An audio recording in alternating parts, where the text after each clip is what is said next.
तो hi guys, मेरा नाम है अमित और आप देख रहे हैं क्लासिक एक्टिंग विद अमित। तो गाइस, आज हम बात करेंगे मुंशी प्रेमचंद की स्टोरी बड़े भाई साहब। तो बड़े भाई साहब की स्टोरी पे मैं आता हूँ। तो इसमें ना एक कहानी शुरू होती है। तो इसमें एक सोहन लाल नाम का एक करेक्टर है जो अपने बारे में बताता है कि उसकी आज अफसर के पद पर नियुक्ति हुई है, उसने आज सरकारी नौकरी ज्वाइन की है। तो वो बोलता है कि इसमें मेरा जो दादा हैं, जो मेरी अम्मा हैं, उनका काफ़ी हाथ रहा है मेरी सफलता में। लेकिन सबसे ज़्यादा जो हाथ रहा है वो है मेरे बड़े भाई साहब का, जिनका नाम है मोहनलाल। वो मेरे से 5 साल बड़े और 3 कक्षा आगे थे। तो बात उन दिनों की है जब मैंने 5वीं क्लास पास किया और मैं 6ठी क्लास में हॉस्टल में आया था। तो मैं और मेरा भाई, हम दोनों हॉस्टल में पढ़ते थे। मेरे भाई 9वीं क्लास में थे और मैं 6ठी क्लास में था। अब एक दिन क्या होता है कि भाई साहब पढ़ रहे होते हैं। तो भाई साहब कुछ इस तरह से पढ़ते हैं, honest is the best policy, golden rule is a golden rule, best friend is a good nature. अब वो पढ़ रहा होता है तो अचानक क्या होता है, जो उसका भाई सोहन लाल होता है, जो छोटा भाई होता है, और वो बॉल से खेल रहा होता है और वो बॉल खेलते खेलते तुरंत उसके भाई के पास पहुंच जाती है। अब जिसके बड़े भाई साहब होते हैं वो काफ़ी गुस्से वाले और अनुशासन वाले एक इंसान है। तो वो बोलता है कि वाह, बहुत बढ़िया।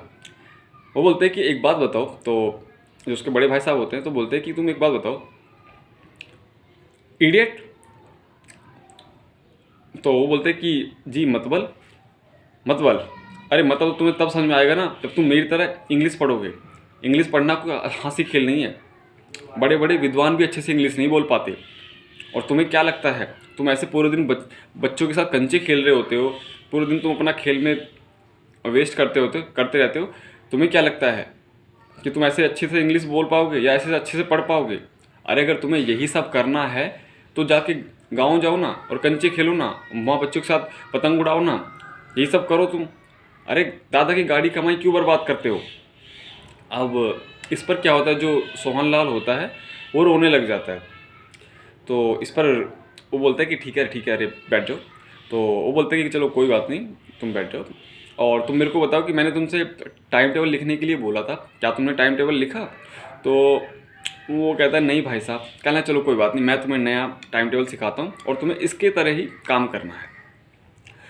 अब क्या होता है, वो टाइम टेबल के लिखना शुरू करता है सोहनलाल। तो बोलता लिखता है कि 7 बजे उठना, 7:30 बजे नहाना।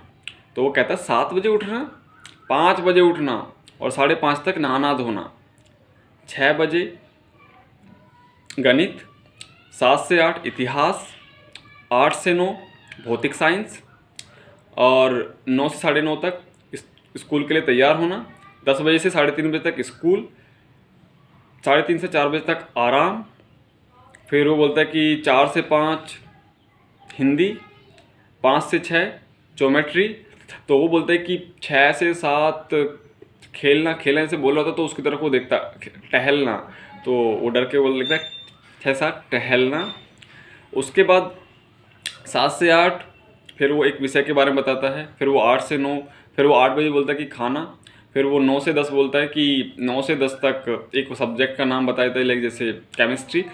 तो वो कहता है कि ठीक है। और फिर 10 बजे सोना। कहने का 10 बजे सोना नहीं, 10 से 11 विविध विषय और 11 बजे। तो कहला ठीक है, तो मैं इसके हिसाब से टाइम टेबल के हिसाब से सोना लिख दूँ इसमें? कहला हाँ लिख दो। तो 11 बजे सोना। उसके बाद क्या होता है कि अब वो बोलते हैं कि यार देखो, टाइम टेबल बनाना एक अलग बात है और उसका पालन करना एक अलग बात है। अब मैं भाई से नज़र बचाता और जैसे ही उनको देखता बहुत दबे पाँव घर में घुसता। अब ऐसे ही करते करते टाइम बीत जाता है, पूरा 1 साल बीत गया और अब परीक्षा का परिणाम आता है।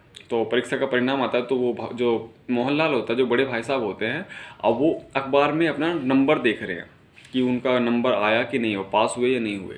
तो वो देख रहे होते हैं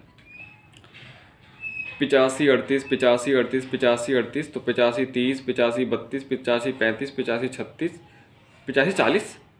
अब वो देखता है कि उसका नंबर तो है ही नहीं, मतलब वो फेल हो गया। अब सोचो, जो एक इतना अनुशासन वाला बंदा है वो फेल हो जाता है। अब दूसरी तरफ जो उसका भाई है सोहनलाल, वो चिल्लाता आता है अपने रिजल्ट को लेके। वो कहता है कि अरे भाई साहब, मेरा परीक्षा का परिणाम आ गया और मैं दर्जे में अव्वल आया हूँ। अब इस पर जो बड़े भाई साहब होते हैं वो उनको बड़ा गुस्सा होता है। वो बोलते हैं कि यार मैं इतना पढ़ता हूँ, मैं फेल हो गया और ये कुछ करता धरता नहीं, ना पढ़ता लिखता, और ये अव्वल आया है। अब इस पर जो है सोहन लाल खुश होता है, वो करता है कि हाँ ये हुई ना बात, अब बनेगा नए साल का टाइम टेबल। अब वो टाइम टेबल बनाना शुरू करता है अपने भाई के सामने। अब उधर भाई पहले इतना फ्रस्ट्रेट है, गुस्से में बैठा है, और वो जो है उसके सामने टाइम टेबल बनाना शुरू करता है। वो बनाता है 8 बजे उठना,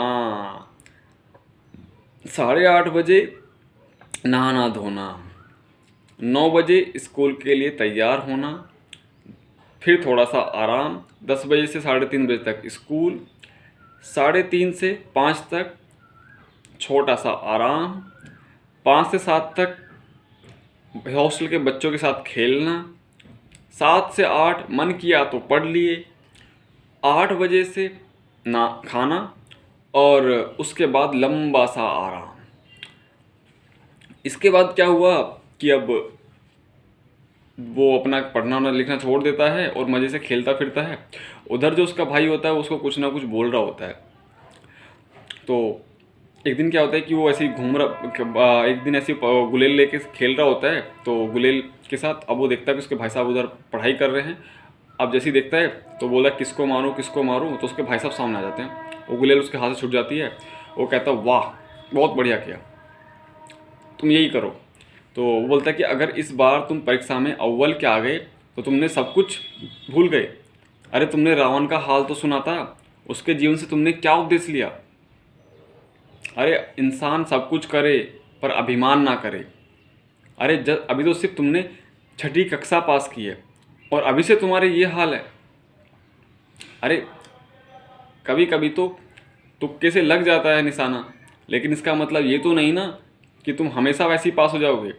अरे असली खिलाड़ी वो होता है जिसका कोई निशाना खाली ना जाए। अब इस पर क्या होता है, जो सोहनलाल होता है वो खांस देता है, तो कहता है मेरे फेल होने पे मत जाओ।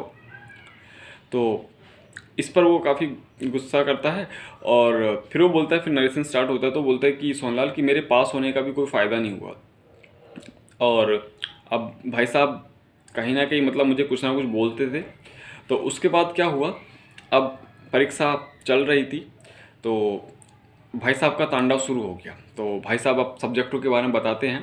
तो जैसे सबसे पहले वो बताते हैं हिंदी के बारे में। हिंदी, अरे मुझे ये बताओ, समय की पाबंदी पर एक निबंध लिखिए, वो भी 400 शब्दों का। अरे एक बात बताओ, जो बात एक शब्द में कही जा सकती है उसे मैं 400 शब्दों में कैसे लिखूं? और वो तो बोलते हैं कि संक्षेप में लिखिए, वरना तो 100-200 पन्ने तो भरवाई देते। फिर बात आती है ज्योमेट्री की। तो ज्योमेट्री के बारे में बोलते हैं, ज्योमेट्री, आ बा सा की जगह आ बा जा लिख दिया तो सारे नंबर कट गए। अरे दाल भात रोटी खाई या भात दाल रोटी खाई, बात तो एक ही हुई ना। उसके बाद फिर वो बात करता है इतिहास की, क्या लगा, हिस्ट्री।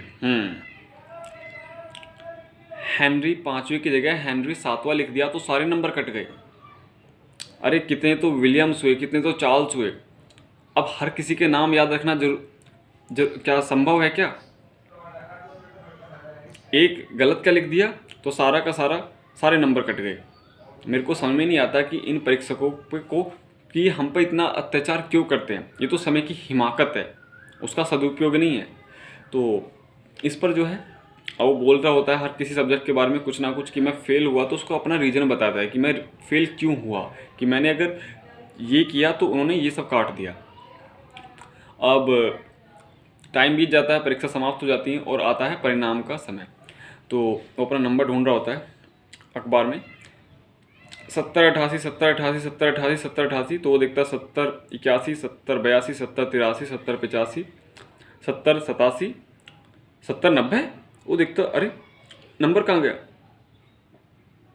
और पूरा अखबार पलटता है, इधर उधर देखता है, उसको अपना नंबर नहीं मिलता। इसका मतलब इस बार भी फेल हो गया। अब उधर सोहनलाल चिल्लाता चिल्लाता आता है, अरे भाई साहब मैं परीक्षा में पास हो गया, मैं दर्जे में अव्वल आया हूँ इस बार भी, और आप? अब वो देखता है, अब अखबार को ऐसे फेंक देता है। अब वो रोना शुरू कर देता है, जो उसके बड़े भाई साहब होते हैं। तो इसको देखकर सोहनलाल को भी रोना आ जाता है।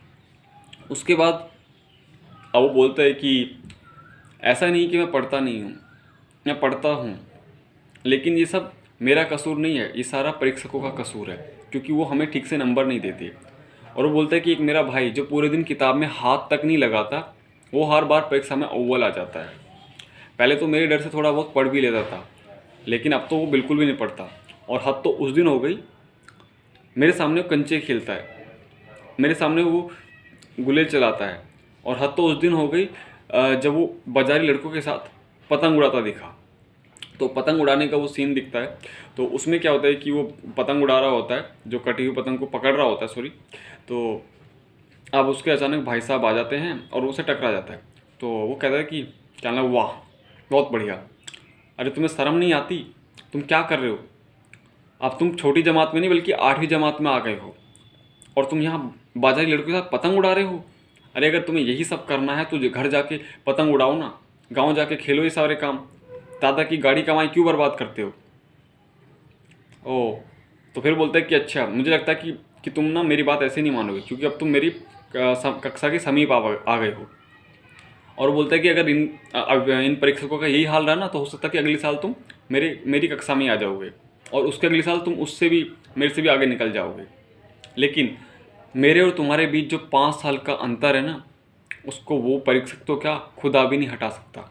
और मुझे तुम्हें कहने का, तो वो बोलता है कि मुझे तुम्हें अगर तुम मेरी बात ऐसे नहीं मानोगे ना, तो मेरे को इसका भी इस्तेमाल करना आता है। तो अपना हाथ दिखाता है।